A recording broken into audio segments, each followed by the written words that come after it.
All right, everybody, welcome. It's Tuesday. You know what that means. It means show and share here at Knox Makers.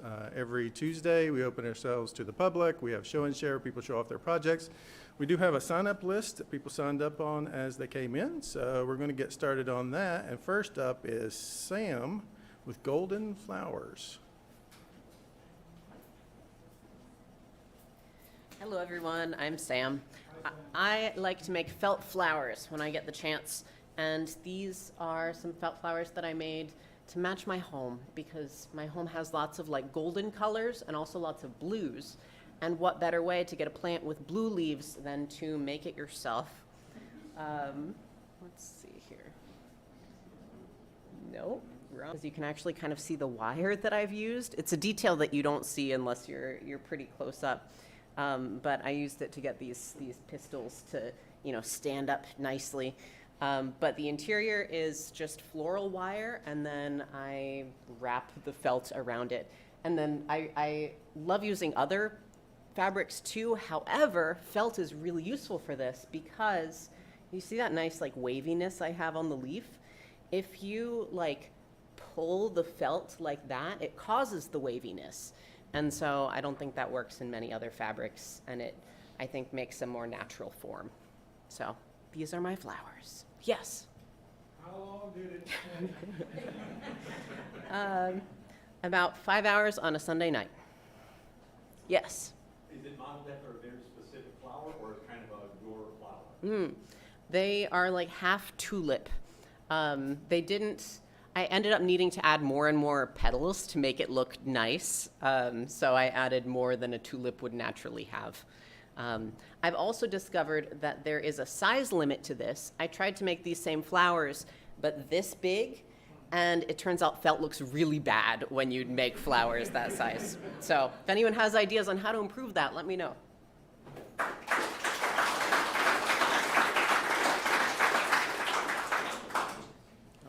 Thank you, Sam. Next up is Keith with cabinet design in FreeCAD. Nice.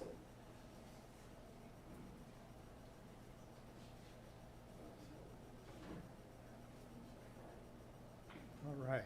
Hi, everyone. Been a while since I've done this. So I'm outfitting a camper van, which is an infinite source of maker projects. And this is the phase I'm in now, is doing the cabinets. Vans have all sorts of curves and shapes and things that you got to fit in. So I decided to do, I've done woodworking forever, and rather than trying to sketch it out on a napkin or make story sticks or whatever, this is really super complicated, so I decided to use FreeCAD. So for people who've used FreeCAD, there's a workspace that most people use primarily is called part design, and that's where you make an individual thing, right, part. In this case, one of those individual things is just a board, right? So almost trivial to do, except you have a couple dozen of them in this case. So that's where the trick comes in. This is a typical board. This is in fact, one of the more complicated boards from this design. And so it takes maybe 3 minutes, 4 minutes to do something like that. And then you put them all together with another workspace called assembly, which, you have used joints to put things together. And then the other main workspace is just a spreadsheet, right? And this is where you put all of the major dimensions in, and so that if you change the size here, all the boards will resize automatically, so you don't have to go in board by board by board to update the sizes and make things consistent. So from the, and I'll come back to it, but from the, let me zoom out a little bit. So this is the final design. This is just an exploded view, which is trivial to do. And this is the design versus the actual construction. Different views. This is actually kind of a hanging closet and a pantry underneath, a pull-out pantry. That's with pantry in. And once again, this is the final product there on the right. So, any questions? Yeah. What did you use to cut it out? So, just the typical table saw, jigsaw, those sorts of things. There's some grooves in there that you cut with the router. Yeah, nothing special. The key here is just, you're literally wrapping around one of these posts, and so that's where things got a little funky. Anything else? Yeah. How did you transfer the computer design to the material, just with measurements? Just measurements, yeah. This one in particular has kind of these curved pieces. And the CAD design was just more of a rough representation. I actually cut that using, classical scribing. You make a template out of cardboard and you fit it that way, and then you transfer the cardboard to the wood itself. Other questions? Yeah. Good question. So I've been working on it for a couple of months, maybe 10 days, 12 days of actual work time. So yeah, it took a while. Other questions? Nope. All right. Thanks, everyone.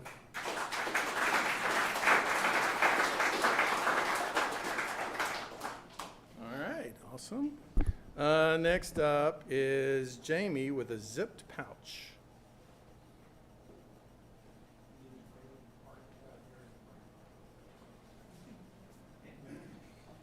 Well, hello. I started this pouch and presented it a couple times already, and I've actually had time to finish it. And I took way too many pictures, so let me see if I really want to show you pictures. I'll just show you the pouch. So Cyrus over here asked me to make him something, and I said, well, or help him make something. And I thought to myself, well, I should know how to do that, but I've never actually done one on my own. I've taken classes and made them, stuff with zippers and with lining and stuff. So he had, so are we, okay, so focus, there we go. So he had this, but it needed some repair, so I've repaired this. So I put a zipper in it, and I sewed it, and I put in these grommets. But this was what I did this after I made the other pouch. But so this is the model that he wanted, and so since I've taken other classes from in Waco and in San Francisco and stuff on how to make things, I was like, yeah, I should be able to put a zipper in, but I have never done one on my own. So let me try to figure this out before I try to help Cyrus. And now that I've done it, Cyrus don't want no help. He just wants the bag. So, so anyway, so this is chrome tan leather. I got some scrap from a place. Anyway, so what I did was I've lined it. So this is a chrome tanned leather, and this is the original leather. And I don't know if you can. It's kind of, I don't know, it's a couple millimeters thick, and then this is some of the same leather that I skived down. And so I skived it down around the seam, and this one seam, and then I made this binding tape, I guess. I don't know right today. I'm not a seamstress or a tailor, but anyway, so I added that around the seam on the inside. And so it's nice and thin compared to this. This would have been too thick. And then the leather is also skived. The body is skived. So it's all put together. And this is a Cordura material that is treated in like waterproof or water resistant. So anyway, that's what I made. And Cyrus says he likes it. So that's what was important. And so I added some grommets in a little lanyard, and so on his original, I guess he had grommets on it, and they were ripped out. They were missing when I got it. So I disassembled this bag, and then I put these grommets in. This is how you do like a sail. So I want to make a ditty bag, and this is how I got these instructions on how to do these. There's a piece of string in here, and then this is sewed in around it. But anyway, so this. So when I put the zipper in on this one, it's a little bit too tight. So it's kind of hard to open. So what I'm thinking is, so I wanted it to sew down to these two sew lines or whatever, and but it's too short. So I'm gonna take it apart and do it again, and make this zipper stick out a little bit, add some material to it. So that's my show and share. Anybody got any questions? Yeah. Yeah. So. Unlike Russell over there, I don't keep track. Yeah, it took a while, especially since there's a lot of other projects that had a higher priority, according to my wife. So it took a while. Anybody else? Did you use only two, did you do everything here? No, this is all at home. All at home? Yeah, all by hand. I had a follow-up question. Yeah. I didn't understand the word you were using when you were saying the leather was thicker. It's Thinner? skive. Yeah, so that's to thin it. And so I have a knife, a paring knife, and then you just cut it. Well, yeah, so I have a picture. So this leather is very thin or very soft, and so you have to keep it under tension and to skive it. So and you do it on a hard surface like glass or marble, something like that. And I have a big piece of glass at home. Anything else? All right. Thank you.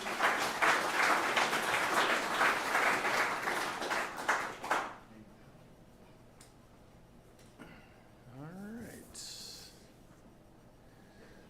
right. Next up is Joe with the Sun Sphere.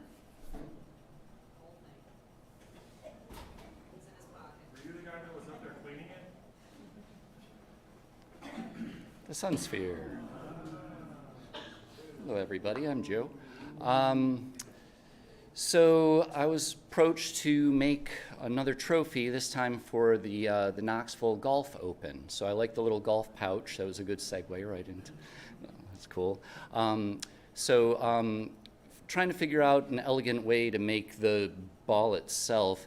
This seemed to be kind of like a good answer for that. I thought about taking spheres and trying to dimple them like a golf ball and all this other stuff, but it wasn't as easy. But the way that, like a lot of these things that you can do on the laser cutters, like the way that they fit into each other. So anyways, this is the topper for the trophy. The trophy itself is the finished here. Had two of these made so that I can mess one up and then have another one to actually give away. I get, the better of the two. So it's like a traveling trophy. You can see all the people's names who win it, and then they give it to the next person the next year, and the next person the next year.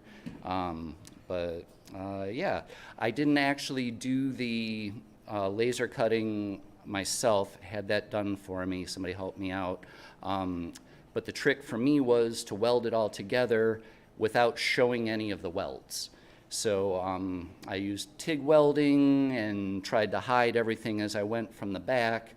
And eventually, though, you make this cage and you can't get in to weld from the back anymore. So the only welds now are on that flange there are the only welds that you can really see that hold it together. But try. You want what's that? I said you need to be like a little tiny welder. Oh yeah, like a little guy, little Lego dude. But, Was that all metal? yes, yep, yeah, steel. Yeah. Would you consider putting a light bulb in it? I am now. Are you going to gold plate it? Well, the other one is painted, so the one that we're turning in, and it doesn't really show it probably as well. The blue isn't popping like the blue really is on here because the lighting was bad, but yeah, so this is shiny gold and this is all blue. Myself, I kind of like seeing the steel, so I might just clear coat this one to show that it is steel, but yeah. Did you paint the other one? Yes, yeah, this is actually, this is the other one, and it's all painted up now and ready to go. It's on a wooden base. I welded 2 studs on the bottom of it so that we can screw in from the bottom and hold it real steady to it. So, but yeah. Larry? There's a lot of names on there already. You said it was a traveling trophy. Does the topper change out periodically? No, this is the new trophy as they continue on now. So we had to find the names of everybody that's, we were given the list of everybody to put onto it, and then, included it. And then there's room for, I think, another 30 more names-ish for the future. And then after that, I guess it's kind of like the Stanley Cup. You just make the base bigger and bigger and bigger and bigger. But, yeah. All right, thanks, guys. Are they both the same size? These are twins. Yeah, same thing. But I know that, like a lot of times the projects that are here done on the laser cutters, this is something that you could probably do on what we have, so anyways, yeah.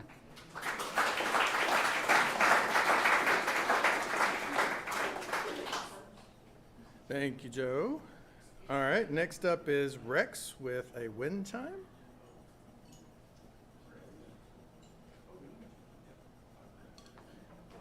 Hi, this is the wind chime I made. This is the third that I've made in the series.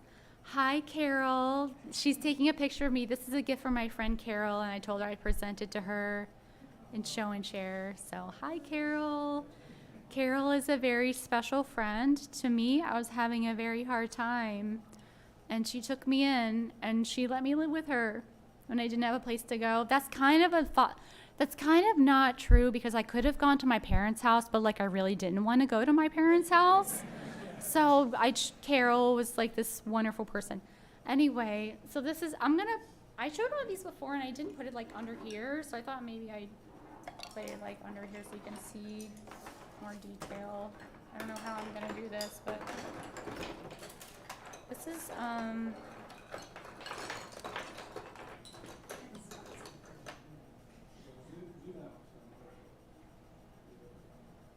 yeah, so it's just, most of these pieces were already cut into these shapes, and they were found in the bin with all the spare pieces. The wire is somebody else. Sam made something. What is that? The wire.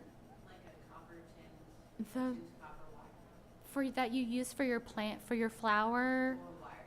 Floral wire. So this is actually floral wire.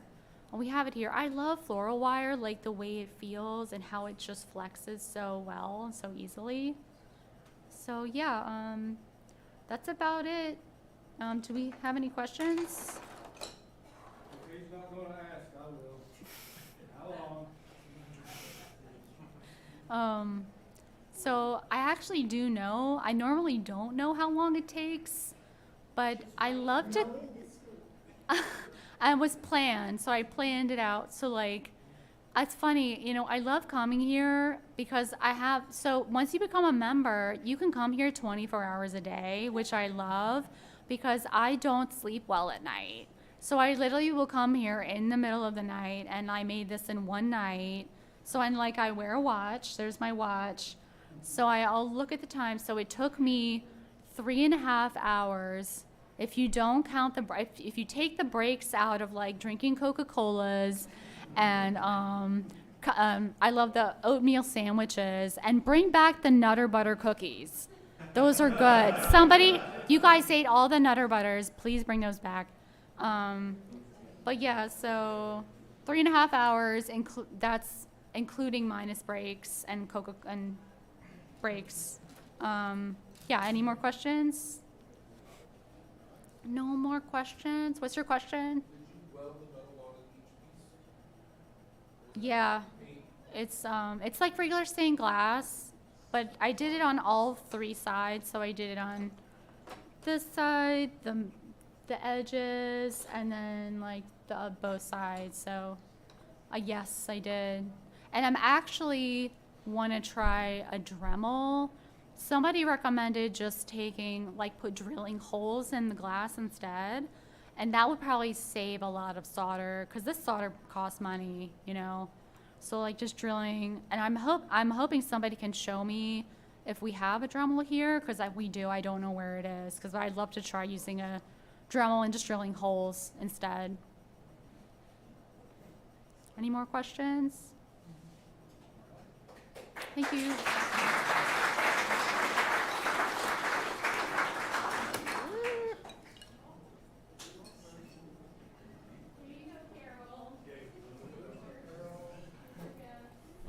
All right. Last up on the list is Bob, who's going to give us an update on the Joiner project.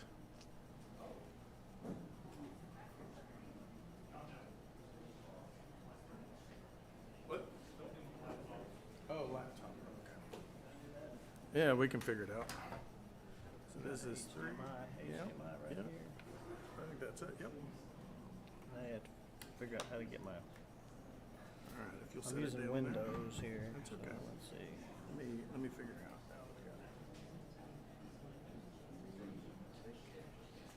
Let's see if that gets it. I may have to do something on here. Oh, no. Output too.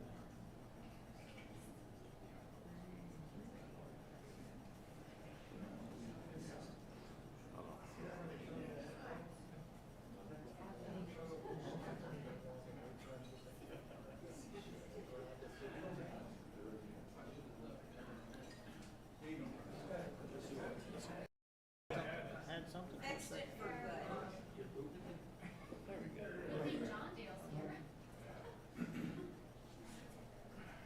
Okay. Let's see. It's the first time I've ever done it this way, so can y'all see that? Is that pretty good? Okay. All right, my name is Bob Berry. Been here a member for, I guess, maybe 3 years. And when I joined, I noticed this big, huge hunk of cast iron. It was a 12-inch joiner sitting out there in the shop, and it was like only halfway assembled. And so I chatted with Brian Greenhoe and got a little history on it. He had bought this thing back in 2020 and brought it home from someplace in North Carolina. I guess it was built in North Carolina in the 1920s. And we had to do a bunch of work on it. This is kind of my list of things that we did. We had to take the whole cutter head assembly down to Tifton, Georgia, which is about 6 hours south of here if you've never been. And we thought the Babbitt bearings were bad, and I'll talk about Babbitt bearings in a minute. But we got all that looked at and refurbished. We had to get a drive belt for it, found one at the auto parts place. Figured it'd be nice to have a safety enclosure over that drive belt because it's a long belt, it sticks out. And then we also wanted, I think it came with a little tiny switch. It was about a 1-inch square. And we like to have nice big red emergency stop switches with safety interlocks and things like that. So we designed and built more modern power interface to it. So I'm just going to go through, show you a few pictures, I think. Here's Dr. Greenhoe's car or truck. We're bringing the thing home. I don't know how much the thing weighs. It's, maybe Billy knows. You have to use a forklift or a pallet jack to lift the thing up. It's over 1,000 pounds, I'm pretty sure. Here it was how I saw it. This is the fence for it down here. If you can see where I'm pointing. It's got I think the cutter head wasn't even installed. Cutter head's down here, so all the parts were kind of separate. This is what the Babbitt bearing housing / cutter head frame looked like. And you can see a bunch of holes on top. Can y'all see my mouse? This channel right here is an oil channel. So a Babbitt bearing is basically a poured aluminum alloy. And you can see at the end of this hole here is where the shaft of the cutter head would sit. And let's see, the next picture I think shows, well, just another angle of the thing. Let me pull it down to the next picture. There we go. That's what I wanted to show. So this bearing assembly has two halves essentially. It's got a, where's my mouse? There we go. This piece up here is the upper half, and then the lower half is down here. And you can see it's a cylinder-shaped place that, you know, has two halves, and so the cutter head axle or the shaft sits in those halves. You can see this dark area right here. That's a oil channel, so it's a little oil reservoir at the bottom, and you keep some oil in that, and when the cutter head spins, it pulls a little oil off that little reservoir and slings it around inside that babbitt bearing. And sometimes it slings it outside of the babbitt bearing too, which makes a little bit of a mess. So we're going to have to figure out a way to deal with that. But all right, so this is the cutter head itself, and you can see the axle on the left end right here.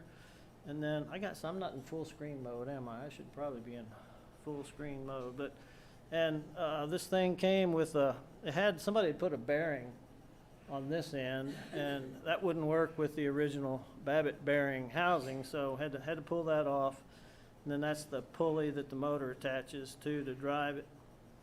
So I got kind of interested in trying to help get this thing going. Talked to Brian. I said, hey, and Billy had already met a fellow named Keith Rucker from the old woodworking machine group. He's on YouTube with a ton of videos. And Keith Rucker had been here and visited and said, oh yeah, I'll help you guys whenever you're ready to do it. So I got approval from Brian Greenhoe, went down with the cutter head assembly. Keith looked at it. He made a whole video on the whole process. And this is like half of his workshop. This picture over here. It's like he's got this crazy huge workshop. He rebuilds all kinds of old machinery, and he took a look at our thing and said, well, your babbitt bearing is fine, it just needs to be cleaned up a little bit. And he made us some custom seals and gaskets for it to help keep the oil in place. And so we brought it back and worked on power setup. So we have a real official looking emergency stop, on button and a stop button. Had to throw in a little KiCad diagram of how that power thing works. It's not as trivial as you might think it would be. And Rob Scott helped us figure it all out. Took a minute. We got it working. There's the big belt. It's like a 42-inch long belt that goes on between the motor and the cutter head assembly. And then I fashioned this cover with some help from Rob, who brought the sheet metal and parts we had in the back. So we also had a blade guard that was from another machine. It's kind of close, but didn't really fit exactly, but C.W. Taft and I kind of worked on that, and we got some bearings, and had a lot of help from a lot of different people. We got that working, and just wanted to give you all an update. 2 weeks ago, I haven't been here for a couple of weeks. 2 weeks ago, this was all set up, and it was looking pretty good. And I noticed today there's a plastic sheet over it, and it looks like we had some water leakage in that area. But the thing is pretty much ready to go. I think some people have used it on a few occasions. I used it at least once. But we still need to make some little covers, probably 3D print some covers to cover the little oil reservoirs on top of the bearing housing. Typically, they just sit there with some oil in it, and you know, in the old days, you just wipe it off with a rag if something got in there. But I'm thinking if we build little plastic 3D printed covers to sit over top of that, it'll keep sawdust and junk out of the oil. Because you'll fill that top reservoir with oil, it'll drip down through a wick into the bottom part of the reservoir and keep it filled, and always keep oil on like the top and the bottom of the cutter head. So, just want to thank Brian Greenhoe and Tony Baker, I understand, went and picked this thing up. Keith Rucker did the Babbitt bearing rework. Rob Scott helped me a lot with the switch and the wiring. Billy ordered parts for the switch. C.W. Taft did the rebuilding of the blade guard.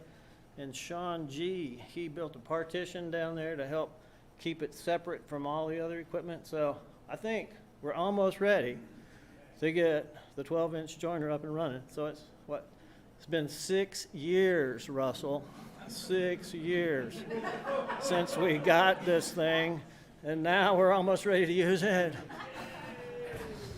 All right. Any questions?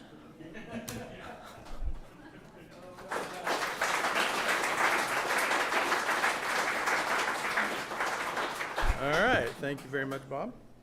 A few announcements. We have several classes that are sold out, but we do have a few that with some tickets. Woodworking 103 on Saturday has some tickets last I saw. Stitch and Bitch, that's our fiber arts social day. That's on Saturday as well. Tonight, after show and share, we're having new member onboarding. So if you're not familiar with that, that tells you a lot about what we do and why we do it. It's a requirement for membership here. It's a good way to understand why we do what we do.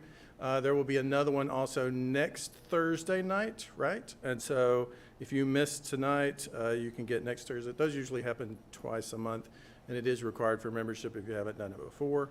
This Sunday's a board meeting. All members are welcome to watch the board meetings. And then Friday at 7, we're going to have what's called a poster jam. Is Sean here? No, we're having a poster jam. We're going to make posters for the upcoming market in the fall. And so if you want to help with that, you just show up. You don't need to come with anything, and you can help make posters for that. And then if you missed Friday, there's also going to be another one after next show and share on next Tuesday. And so also next week is our cookout.